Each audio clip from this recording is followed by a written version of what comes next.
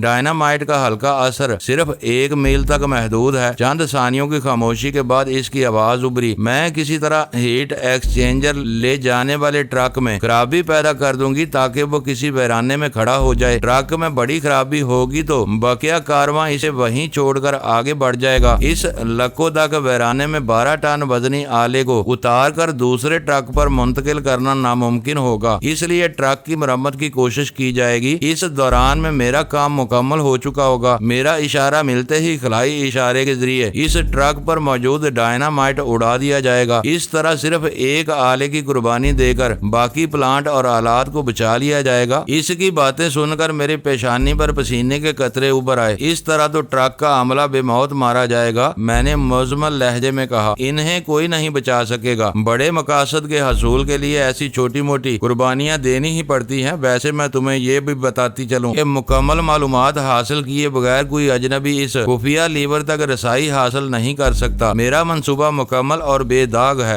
دھماکے کے بعد مجھے سرخروئی حاصل ہو جائے گی۔ کوئی سوچ بھی نہیں سکے گا کہ ٹرک کی خرابی میری سازش کا نتیجہ ہوگی۔ اسے ایک اتفاق قرار دے کر تمہارے ملک کے دشمن اپنے مقدر کی خرابی کا ماتم کرتے رہ جائیں گے۔ اس ناکامی پر جلا کر تمہارے آقا اس کا کارواں پر دوسرا حملہ بھی کرا سکتے ہیں۔ آج کل کے حالات میں وہ اس علاقے میں کسی کھلی ہوئی بربریت کا ارتکاب نہیں کر سکیں گے اور چھپ چھپا کر اتنی بڑی کھیپ کو نقصان پہنچانا ناممکن ہے۔ ڈائنامائٹ تو برسوں سے اس ہیٹ ایکسچینجر میں لگا ہوا ہے۔ وہ چوبی کرپٹ شاہ کے زمانے سے بندر عباس پر پڑے ہوئے تھے۔ دھماکے کو اتفاق قرار دیا جاتا، اسی لیے انہوں نے ڈائنامائٹ کو کام میں لانے کا فیصلہ کیا ہے۔ وہ کوئی ایسی حرکت کرنے کی حماقت نہیں کریں گے جس کے نتیجے میں ان کے عزائم اور حربے بے نقاب ہو جائیں۔ لیکن اس کھیپ کی پاکستان منتقلی آج کا واقعہ ہے۔ ہو سکتا ہے کہ اس کی داغ بل 8-10 ماہ پہلے ڈالی گئی ہو۔ یہ ایٹمی آلات اور مشینیں دراصل شاہ ایران کو دی گئی تھی، جو امریکہ کا سب سے بڑا اور قریبی حلیف تھا۔ پھر اس کھیپ میں ایسا ڈائنامائٹ کیوں نصب کیا گیا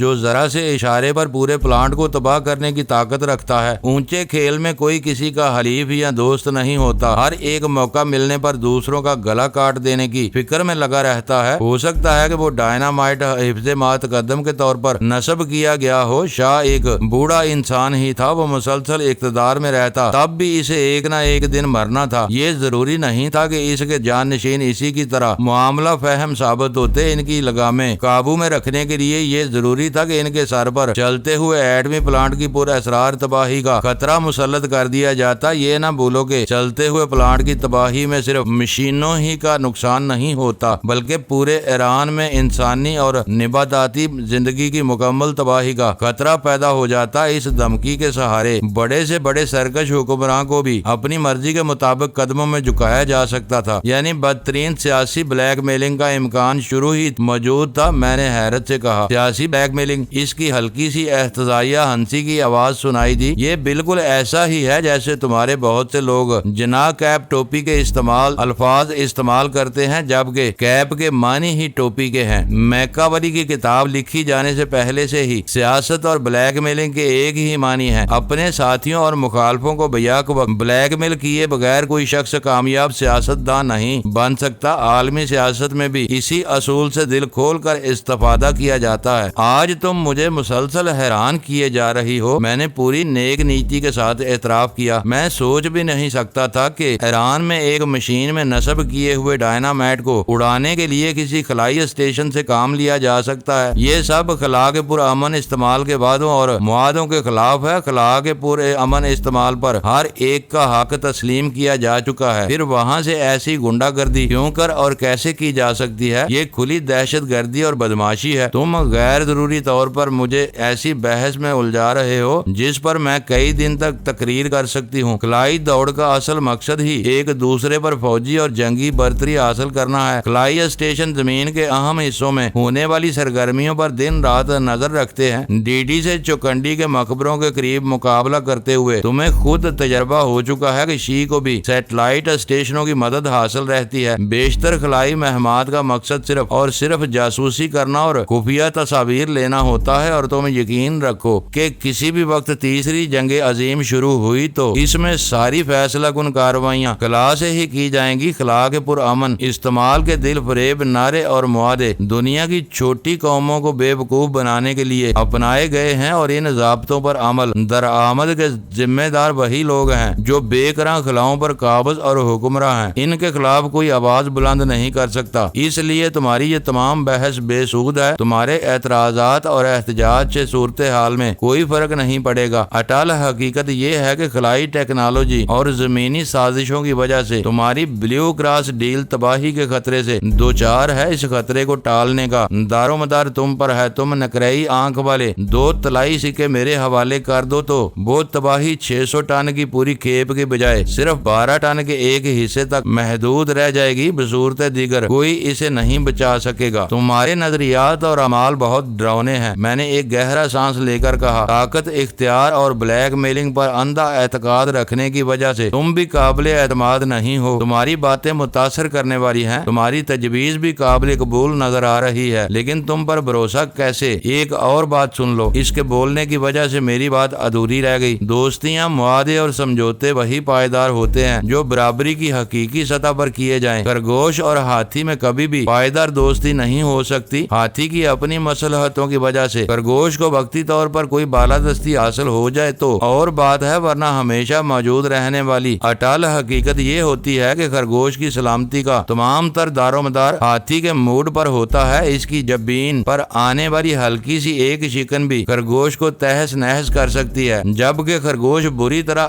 برہم اور مشتعل ہونے کے باوجود ہاتھی کا کچھ نہیں بگاڑ سکتا۔ ہم دونوں میں ایسا کوئی نمایاں تضاد نہیں ہے۔ آج میں تمہیں دھوکہ دوں گی تو کل تم مجھے کوئی بڑا نقصان پہنچانے کی پوزیشن میں آ سکتے ہو۔ آج کل دنیا بہت سمٹ گئی ہے، کچھ پتا نہیں کہ کل زندگی کے کس موڑ پر تم میری راہ روکنے میں کامیاب ہو جاؤ۔ اس لیے تمہیں میری باتوں پر یقین کر لینا چاہیے کہ میں جو کچھ کہہ رہی ہوں اس پر نیک نیتی سے عمل کرنے کا ارادہ بھی رکھتی ہوں۔ میں اس موضوع پر تھوڑی دیر بعد تم سے بات کر سکوں گا۔ میں نے کہا، میں انتظار کروں گی، لیکن یہ ضرور بتائے دیتی ہوں کہ تم نے اس مہلت کا فائدہ اٹھا کر اول خان کو میرے پیچھے لگانے کی کوشش کی تو تم بدترین خسارے سے دوچار ہو جاؤ گے۔ اگر میں اس کی کسی سازش یا رخنہ اندازی کی وجہ سے 12 ٹن وزنی ایک حصے کو تباہ کرانے میں ناکام ہو گئی تو میری جگہ کسی اور کو بھیج دیا جائے گا۔ اس کے ذریعے آنے والی تباہی کا اندازہ صرف اسی وقت ہو سکے گا جب سب کچھ راکھ اور ملبے کے ڈھیر میں بدل چکا ہوگا۔ مجھے اندازہ ہے تم بلیک میلنگ کے مواد سے بہترین استفادہ کرنے کی اہلیت رکھتی ہو۔ تم سے کوئی معاہدہ ہوا تو پوری نیک نیتی سے ہوگا، لیکن غزالہ کے بارے میں تم نے کچھ نہیں کہا۔ میں پہلے ہی بتا چکی ہوں کہ اب وہ میری دسترس سے باہر ہے۔ تم نے ہیری کسنجر کے کان اس طرح برے ہیں کہ وہ میری جان کا دشمن دشمن بن گیا ہے، اس کی خوشنودی حاصل کرنے کے لیے شریمان سنگھ بھی مجھ سے بھڑک گیا ہے۔ میں ادھر کا رخ کر کے اپنی سلامتی کا خطرہ مول نہیں لے سکتی۔ جہانگیر کے بیٹے کو تم برآمد کر ہی چکے ہو، اس لیے میرا اور تمہارا حساب صاف ہے۔ اس سے ہونے والی وہ گفتگو بہت اہم اور معنی خیز تھی۔ اس کے نتیجے میں مجھے یہ معلوم ہو گیا تھا کہ شی اور اس کے آقاؤں سے ہمیں فوری طور پر کس قسم کے خطرات لاحق تھے۔ ویرا کو یہ علم نہیں ہو سکا تھا کہ اول خان اپنی جگہ پر موجود نہیں تھا اور میں اس کے بجائے ظفر سے مدد لے رہا تھا، لیکن اس نے اس حد تک میرا ذہن بالکل صاف پڑھ لیا تھا کہ میں اس سے وقت حاصل کر کے ایٹمی ساز و سامان کی کھیپ کے بارے میں ظفر سے مشورہ کرنا چاہ رہا تھا، کیونکہ وہ میرا ذاتی نہیں بلکہ اہم ترین نوعیت کا ایک قومی معاملہ تھا جس میں اندازے یا فیصلے کی ذرا سی لغزش ناقابل تلافی نقصان کا سبب بن سکتی تھی۔ سلطان شاہ جو آپریٹس پر ہونے والی دو طرفہ گفتگو لفظ بے لفظ سن رہا تھا، سلسلہ منقطع ہونے پر خاموش نہ رہ سکا اور بولا، وہ ہمیشہ اپنے حریف کو چاروں طرف سے باندھ کر چلتی ہے۔ میرا خیال ہے کہ تمہارے پاس اس کی پیشکش قبول کرنے کے علاوہ کوئی راہ نہیں ہے۔ میں ظفر سے مشورہ کیے بغیر کوئی فیصلہ نہیں کروں گا، میں نے سگریٹ سلگاتے ہوئے کہا، اور ظفر غلام رسول کے معاملے میں ہونے والی میٹنگوں میں الجھا ہوا ہے، اسے شاید صبح سے پہلے فرصت ہی نہ مل سکے۔ میری رائے میں تم کو اس سے کوئی مدد نہیں مل سکے گی۔ اتنی بات میں بھی سمجھ رہا ہوں کہ ہمیں ویرا کو آزادی کے ساتھ اپنے منصوبے کو عملی جامہ پہنانے کا موقع دینا پڑے گا، اس کے بعد ہم اس پر ہاتھ ڈال سکتے ہیں۔ اس کے بعد بھی ایسی حرکت خطرناک ثابت ہوگی۔ اس نے تفکر امیز لہجے میں کہا، تم یہ بات بول رہے ہو کہ ویرا ڈائنامائٹ اڑانے نہیں بلکہ اسے اڑائے جانے کی پوزیشن میں لانے کے لیے کام کر رہی ہے۔ اس کے آقا خلائی اشارے سے اپنا کام اسی وقت سر انجام دیں گے جب انہیں ویرا کی طرف سے کلیئرنس مل جائے گی۔ ہم نے اسے پکڑ لیا تو کلیئرنس کا معاملہ معلق ہو رہ جائے گا۔ ہولناک صورتحال ہے، میں نے انگڑائی لیتے ہوئے تھکی ہوئی آواز میں کہا۔ تم ٹرانسپورٹ کمپنی میں ٹرکوں کی مرمت کا کام سیکھ رہے تھے اور میں کراچی کی فٹ پاتھوں پر فاقہ مستی کے دن گزار رہا تھا۔ ہمیں ذرا سی بھی فکر نہیں تھی۔ جب مجھے چرس کی تقسیم کے کام کی پیشکش ہوئی تو مجھے اور میرے دوستوں کو شبہ تک نہیں ہو سکا تھا کہ ہم ایسے حقیر سے مجرمانہ کام میں شریک ہو کر کسی بین الاقوامی گروہ کے چنگل میں پھنس رہے ہیں۔ چرس کے بعد جب سے ہم نے ہیروین میں ہاتھ ڈالا ہے، سب کچھ ہی بدل کر رہ گیا ہے۔ ہیروین کے کام میں اس قدر پیسہ ہے کہ نہ چاہتے ہوئے بھی اس سے برائیاں جنم لینے لگتی ہیں۔ کبھی کبھی تو ایسا محسوس ہونے لگتا ہے جیسے امریکی صدر کی آڑ میں شی کا سربراہ جمی لائیڈ ہی طاقت کے عالمی توازن پر قابض و حکمراں ہے۔ شریفوں پر ہمیشہ سے بدماش حکمرانی کرتے آئے ہیں، جو خود بدماش نہیں ہوتے، وہ ان کے سہارے طاقت حاصل کرتے ہیں۔ بحث ہمیشہ اسی کی رہی ہے جس کے ہاتھ میں لاٹھی ہوتی ہے۔ ان باتوں پر سر کھپانا فضول ہے۔ میری مانو تو ویرا سے رابطہ کر کے اس کی پیشکش قبول کر لو۔ میں ابھی تک یہ سمجھنے سے کامیاب نہیں ہو سکا کہ ویرا کو سلور آئی کی ایسی کیا ضرورت پیش آ گئی ہے کہ وہ مجھ سے ایک محدود سمجھوتا کرنا چاہ رہی ہے۔ تم غور کرو تو بلیو کراس ڈیل کے مقابلے میں یہ بہت حقیر سودے بازی ہے۔ ویرا کے لیے اس کی کیا اہمیت ہو سکتی ہے؟ وہ تم سے خود اعتراف کر چکی ہے کہ سلور آئیز کی اہمیت گھٹانے کے لیے اس نے جو کچھ کیا وہ بلاف تھا۔ اب وہ شی میں واپس جانے کا فیصلہ کر چکی ہے تو اس کے لیے سلور آئیز بھی یک بیک اہم ہو گئی ہے، کیونکہ وہ ان کی مدد سے اپنی حیثیت منوا سکتی ہے۔ ہمارے پاس آئی ہوئی سلور آئیز شی کے بڑوں کو قتل کر کے چھینی گئی ہے۔ ان کے ذریعے کسی کو وقتی طور پر دھوکہ تو دیا جا سکتا ہے، شی میں کوئی مستقل مقام حاصل نہیں کیا جا سکتا۔ ویرا کے لیے ان طلائی سکوں کی اہمیت اور افادیت اسی وقت ہو سکتی ہے جب وہ شی کے لیے مخلص نہ ہو اور شی کی پالیسی سے ہٹ کر اپنے ذاتی مفادات حاصل کرنا چاہتی ہو۔ رخ یہ بھی ہے کہ وہ دو سکے جمی لائٹ کو لوٹا کر سرخرو ہونا چاہتی ہو۔ سلطان شاہ نے صوفے پر دراز ہوتے ہوئے کہا، جب تک شی میں بڑوں کی عالمی شناخت کا وہ طریقہ رائج ہے، ان لوگوں کے لیے ہر سلور آئی بے انداز قدر و قیمت رکھتی ہے۔ پھر اسے دو کی بجائے تینوں سکوں کی واپسی کا مطالبہ کرنا چاہیے تھا۔ اسے اچھی طرح معلوم ہے کہ ہمارے پاس 3 سلور آئیز موجود ہیں۔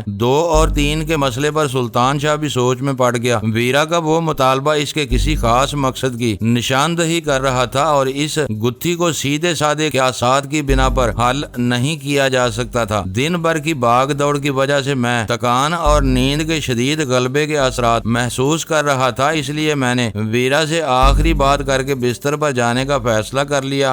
معزز ناظرین، لائک کریں، شیئر کریں اور کمنٹس باکس میں پاک آرمی زندہ باد، پاکستان پائندہ باد کا نعرہ ضرور درج کر کے اپنے ملک پر فخر کریں اور پاکستان کی بنیادیں مضبوط کرنے میں اپنا کردار ادا کریں۔ ویڈیو دیکھنے کا شکریہ۔